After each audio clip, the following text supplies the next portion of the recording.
अस्सलाम वालेकुम नाज़रीन, डॉक्टर दानिश रियल फोकस के साथ हाजिर है। नाज़रीन, सुप्रीम कोर्ट का जो मसला है वो एज़ इट इज़ अपनी रास्ते पे कायम है। सियासी लेवल पर, मुआशी लेवल पर काफ़ी चेंजिंग, इंतज़ामी लेवल पर चेंजिंग नज़र आ रही है, लेकिन सुप्रीम कोर्ट का मैटर वही है। क्यों? उसकी वजह यह है कि सुप्रीम कोर्ट में चंद अहम चीज़ों का मसला उनकी अपनी बका से, क्योंकि सुप्रीम कोर्ट के कुछ फ़ैसले ऐसे हैं कि अगर उन फैसलों को कोई और लेवल पर या बड़े लेवल पर या लार्जर बेंच या आपके फुल बेंच इन फैसलों को रिव्यू करे तो इसमें से बहुत ऐसी चीज़ें निकलेंगी जो ख़ुद सुप्रीम कोर्ट के लिए और चंद जजेस के लिए बड़ी मायूस कुन होंगी। ये सिलसिला बहुत अरसे से शुरू हुआ है, लेकिन इसकी मेन जो रास्ता बना है वो 63A के आपके फ़ैसले से, जहां ख़ुद दो जजेस ने अपने फ़ैसलों में लिखा है कि ये रीराइटिंग ऑफ द कॉन्स्टिट्यूशन है। और पाकिस्तान के तकरीबन सारे बड़े कॉन्स्टिट्यूशनल लॉयर जो हैं इस फैसले को डिफेंड नहीं करते। वो कहते हैं कि वाकई ये फ़ैसला आपके अनकॉन्स्टिट्यूशनल है, अनलॉफुल है। हालांकि इस फैसले की रिव्यू पिटीशन सुप्रीम कोर्ट में रखी गई, लेकिन उसको नहीं टच किया गया। चुनांचे ये फैसला पाकिस्तान की तारीख में चंद अहम तरीन फैसलों में बदतरीन फैसला है, अनकॉन्स्टिट्यूशनल फैसला है, अनलॉफुल फैसला है। और उस फैसले के नतीजे में आज तक जो हालात ख़राब हो रहे हैं, क्योंकि कहा यह जाता है कि अगर आप एक झूठ बोलेंगे तो उस झूठ को बचाने के लिए आपको कई झूठ बोलने पड़ते हैं। इसी तरह इस फैसले के बाद जो हालात हुए हैं पंजाब में और वहाँ इलेक्शन की बात हुई है, उसको कवर करने के लिए कई फैसले ऐसे आ गए हैं जो कि अनप्रेसिडेंट हैं, अनलॉफुल है, अनकॉन्स्टिट्यूशनल है। अब एक फ़ैसला आइए आप देखें कि इलेक्शन कमीशन की तारीख़ दे दी। ये आपके सुप्रीम कोर्ट का इस्तेहकाक नहीं है, जो बेंच है ये फ़ैसला इलेक्शन कमीशन का है और इलेक्शन कमीशन इसको पार्लियामेंट में भी लेके गई है और सुप्रीम कोर्ट में भी लेके गई है। लेकिन कौन छुए, कौन इसके ऊपर देखे कि क्या हमसे गलती हो गई है कि हम इसे दुरुस्त कर दें, क्योंकि गलती को दुरुस्त किया तो फिर तो आप गए।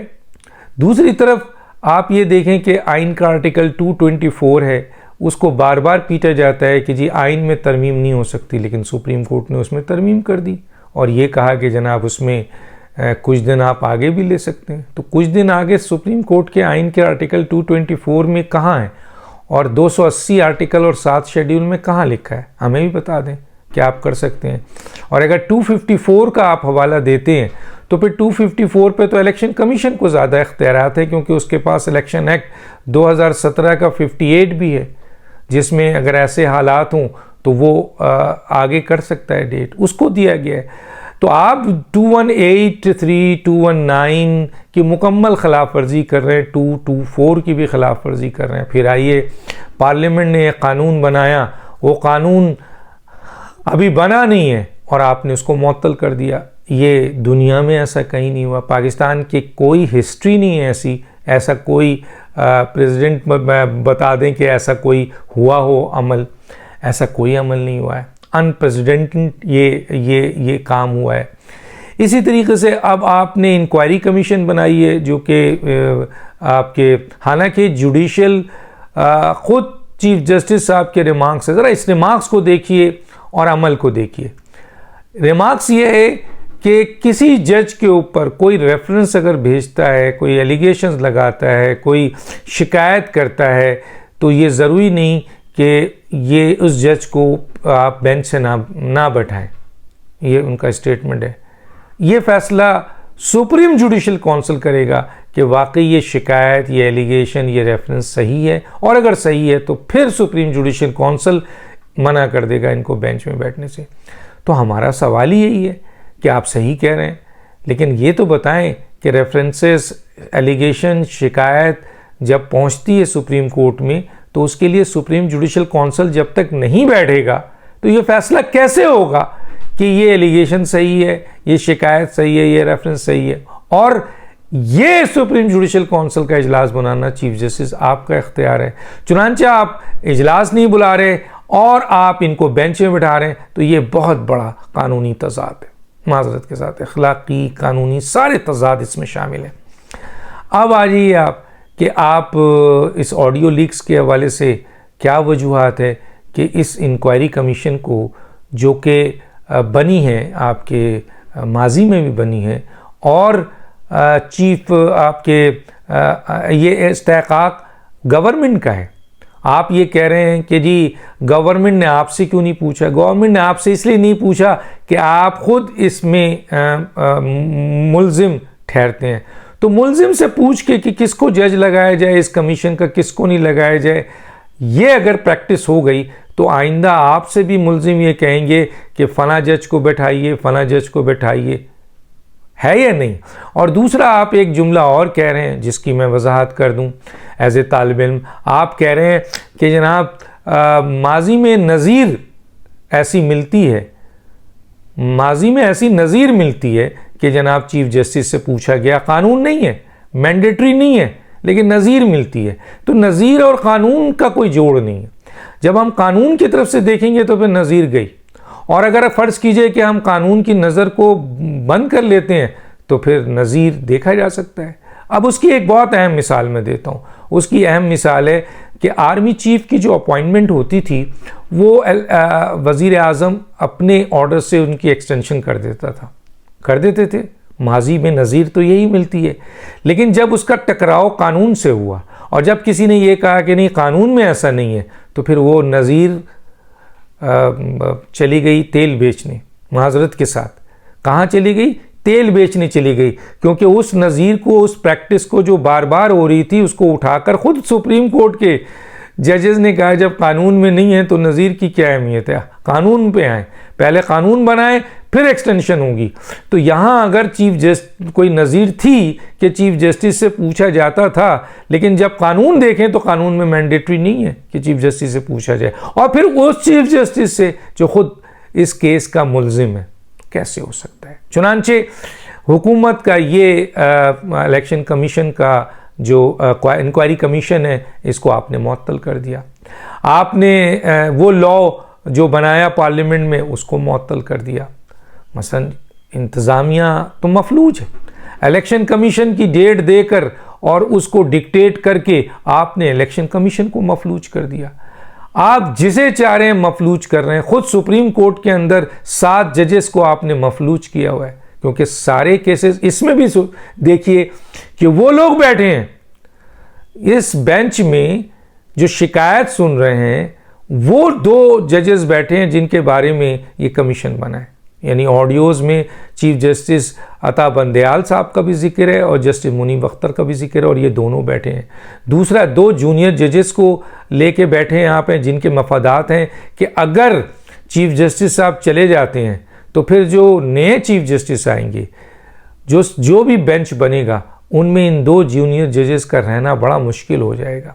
क्यों? क्योंकि वो आइन और कानून के ख़िलाफ़ बने हैं।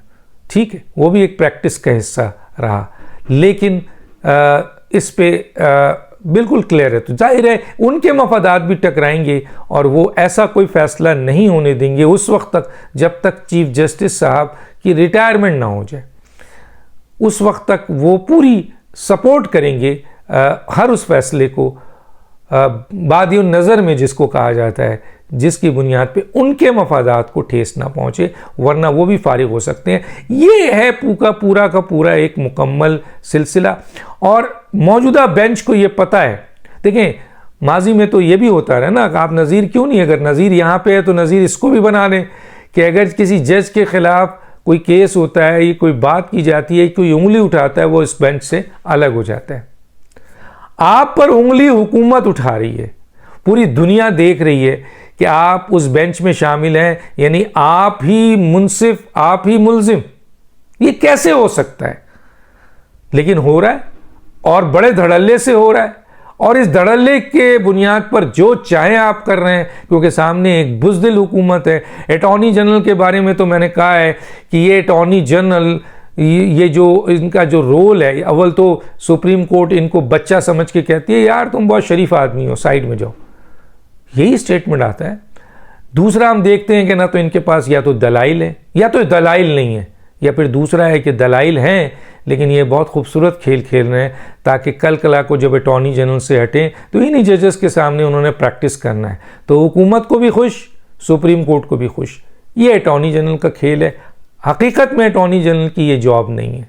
इसीलिए कहा जा रहा है कि किसी मुस्तनद अटॉर्नी जनरल को लाया जाए ताकि वो स्टैंड कर सके और कानूनी नुकात पर सुप्रीम कोर्ट को समझा सके और सुप्रीम कोर्ट उससे ये ना कह सके कि बच्चा जाओ झुंझुना लो और बाहर खेलो, तुम शरीफ आदमी हो। What do you mean by शरीफ आदमी? क्या अटॉर्नी जनरल बदमाश होता है? हम तो ये जुमला उठाएंगे, क्या अटॉर्नी जनरल कोई बदमाश लगता है? जो आप कह रहे हैं कि शरीफ आदमी अटॉर्नी जनरल, हर अटॉर्नी जनरल शरीफ आदमी होता है। तो ये जुमले कहने का मकसद क्या है? लोग इसको इस तरीके से लेते हैं कि बच्चा समझते हैं और कहते हैं जाओ लो झुंझुना। तो हुकूमत को चाहिए कि कोई मजबूत अटॉर्नी जनरल लाए, क्योंकि अटॉर्नी जनरल जब अपने मफादात का ख्याल रखता है और ये दो सामने चीज़ रखता है कि सुप्रीम कोर्ट को भी खुश रखे और दलाइल ऐसी ना दे और हुकूमत को भी खुश रखे और इन केसेस को ले आए कि कह दे और ये जुमला सिर्फ कह के हट जाए कि जनाब आली कि इस बेंच पर हुकूमत को एतमाद नहीं है, बस ये है इनका कानूनी डिफेंस, तो इनको हटाया जाए। दूसरा, कमीशन का इजलास हुआ और कमीशन का इजलास में मैं कहता हूँ काजी फाइज ईसा इज़ अ ग्रेट आपके जज हैं, बहुत नफीस जज हैं। वो अब भी ये चाह रहे हैं कि सुप्रीम कोर्ट किसी इख्तलाफ की नज़र ना हो, किसी बहरान की नज़र ना हो और ख़ुद को वो 2 कदम पीछे हटा लेते हैं। हालांकि सुप्रीम कोर्ट के इस जज के ऊपर चीफ जस्टिस की कोई बाइंडिंग नहीं है, ना उन 2 जजेस पे है जो हाई कोर्ट के हैं। एडमिनिस्ट्रेटिवली उनके ऊपर चीफ जस्टिस की कोई कंट्रोल नहीं है, ना मौजूदा सुप्रीम कोर्ट के चीफ जस्टिस पे कंट्रोल है। इसके बावजूद उन्होंने कमीशन जो आगे प्रोसीड करना था आज के इजलास के बाद, फ़िलहाल उसकी कार्रवाई रोक दी है। क्यों? क्योंकि सुप्रीम कोर्ट के बेंच ने कमीशन की जो आपके उसको है आपके कमीशन का जो फैसला है उसको मुअत्तल कर दिया है। तो काजी साहब का सब्र यकीनन बहुत बड़ा है।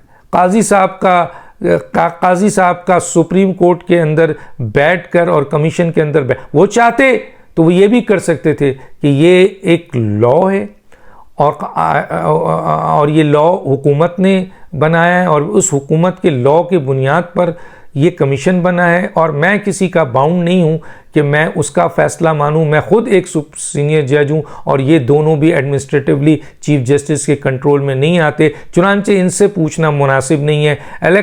इंक्वायरी कमीशन की कार्रवाई जारी रहेगी। अब देखिए उन्होंने क्या रिमार्क्स दिया, मैं आपके सामने रखता हूँ। जस्टिस काजी फाइज ईसा की सरबराही में 3 रुकनी कमीशन ऑडियो लीक्स की तहकीकात के लिए दूसरा इजलास हुआ। इंक्वायरी कमीशन को समाअत से कबल नोटिस ही नहीं था तो काम कैसे रोक दिया चीफ जस्टिस काजी फाइज ईसा। सुप्रीम कोर्ट रूल्स के मुताबिक फ़रीक़ीन को सुनकर इसके बाद कोई हुक्म जारी किया जाता है। जस्टिस काजी फाइज ईसा, आप क्यों कल कमरे अदालत में थे तो नोटिस था या वैसे बैठे थे? जस्टिस काजी फाइज ईसा का अटॉर्नी जनरल से इस्तीफ़ा। देखिए ये वो चीज़ें बता रही हैं कि ये दोनों को खुश कर रहा है ये आदमी। मुझे ज़बानी बताया गया था कि आप अदालत में पेश हों। अटॉर्नी जनरल बताइए, ज़बानी समाअत के बाद मुझे नोटिस जारी किया गया अटॉर्नी जनरल। ये इंक्वायरी कमीशन एक कानून के तहत बना है justice Qazi Faez Isa. Commission of inquiry act के तहत ये कमीशन बनाया गया है जस्टिस काजी फाइज ईसा। हम सिर्फ अल्लाह के गुलाम हैं और किसी के नहीं। जस्टिस काजी फाइज ईसा। हलफ में लिखा है कि फ़राइज़ आइन और कानून के तहत अदा करूँगा। जस्टिस काजी फाइज ईसा। ऑडियोज़ की सदाकत जाने बगैर क्या किसी की ज़िंदगी तबाह कर दें? जस्टिस काजी फाइज ईसा। किसी ने ऑडियो रिकॉर्ड की वो बात की बात है। जस्टिस काजी फाइज ईसा। जजों के खिलाफ ऐसी दर्जनों शिकायतें आती हैं, क्या ठीक करके सुप्रीम जुडिशल कमीशन भेज दिया करें? जस्टिस काजी फाइज ईसा। प्राइवेसी हमेशा घर की होती है, किसी के घर में झांका नहीं जाता। जस्टिस काजी फायज ईसा। बाहर सड़कों पे जो सीसीटीवी कैमरे लगे हैं, क्या ये भी प्राइवेसी के खिलाफ हैं? जस्टिस काजी फायज ईसा। क्या बैंक के सीसीटीवी कैमरे में कत्ल की वारदात आ जाए तो क्या फुटेज इस्तेमाल नहीं होगी? जस्टिस काजी फायज ईसा। क्या मुझे कोई मर्जी के फैसले की रकम ऑफर करे तो क्या ये गुफ्तगू भी प्राइवेसी में आएगी? जस्टिस काजी फायज ईसा। इस तरीके से आपके बात की गई है। ज़ाब्ते अखलाक को खिड़की से बाहर फेंक दिया गया है। खुद कानून पर अमल नहीं करते और हमें कानून सिखाने बैठ गए हैं। चलें हम कानून सीख लेते हैं। जस्टिस काजी फायज ईसा ने कहा कि अटॉर्नी जनरल साहब माजरत खां है, सुप्रीम कोर्ट का जुडिशल ऑर्डर है, मजीद काम जारी नहीं रख सकते। जस्टिस काजी फायज ईसा कह रहे हैं कि हम कोई चीज़ खुफिया नहीं रख रहे। खुदा ना करे मेरा बेटा अगवा हो जाए और अगवा की कार रिकॉर्ड की जाए तो क्या वो प्राइवेसी बहाना कर सकता है? जस्टिस काजी फायज ईसा के मुताबिक मैं तो शुक्र करूँगा मेरे बेटे का अगवा कार पकड़ा गया, हमें जो जिम्मेदारी दी गई थी हम वो कर रहे हैं, हम ये एक्स्ट्रा काम कर रहे हैं। जस्टिस काजी फायज ईसा ने कहा कि इसके कोई पैसे नहीं ले रहे। जस्टिस का हलफनामा अल्लाह के नाम से शुरू, अल्लाह के नाम पे ख़त्म होता है। जस्टिस काजी फायज ईसा के मुताबिक वो सिर्फ अल्लाह के ग़ुलाम हैं, किसी और के नहीं। सुप्रीम कोर्ट के फैसले मातहत अदलिया और एग्जीक्यूटिव पर लागू होते हैं, खुद सुप्रीम कोर्ट पे नहीं। हम बतौर आला अदलिया से स्टे ऑर्डर लेते थे तो निचली अदालत में पेश होकर आगाह करते थे, हम टॉक शो नहीं करते थे। जस्टिस काजी फायज ईसा ने कहा कि सुप्रीम कोर्ट ने गुज़िश्ता रोज़ की तहरीरी हुक्मनामे में मेरे केस का जिक्र किया, मेरे केस के हक़ाइक़ अक्सर मुख्तलिफ थे। जस्टिस काजी फायज ईसा ने कहा कि मेरी अहलिया ने जायदादों की मिल्कियत से इनकार नहीं किया था। मेरी अहलिया का केस ये था कि जो शख्स हमारे खिलाफ सुप्रीम कोर्ट में खड़ा है इसे किसने खड़ा किया? जस्टिस काजी फायज ईसा ने कहा कि मुनासिब यह था कि कम से कम जस्टिस मंसूर अली शाह का फैसला कम से कम पूरा पढ़ा जाता। जस्टिस काजी फायज ईसा ने चीफ जस्टिस का नाम लिए बगैर कहा कि दूसरों की इज्जत है तो हमारी भी इज्जत है। जस्टिस काजी फायज ईसा का कहना था कि ज़्यादा नहीं कम से कम थोड़ी इज्जत तो है। जस्टिस काजी फायज ईसा के मुताबिक एक गवाह ख्वाजा तारिक रहीम ने कमीशन को ईमेल की है कि इन्होंने ईमेल में लिखा है जब आप ख़वातीन के बयानात रिकॉर्ड करने लाहौर जाएं तो मैं भी आ जाऊंगा। अब ये कमीशन ने रिमार्क्स देकर जो रिमार्क्स पढ़ी है आप, बिल्कुल क्लियर है कि ये एक तरीके से जो फैसला है वो अनकॉन्स्टिट्यूशनल है, अनलॉफुल है, अनप्रेसिडेंट है और सिर्फ और सिर्फ उस सब्र का मुजाहरा करते हुए उन्होंने सुप्रीम कोर्ट को रिस्पेक्ट देते हुए, जुडिशल फैसले को रिस्पेक्ट देते हुए कमीशन का इलेक्शन, ये जो इंक्वायरी कमीशन है उसकी कार्रवाई रोक दी। आगे क्या होता है देखते हैं। डॉक्टर दानिश को याद दीजिए। अल्लाह हाफिज़।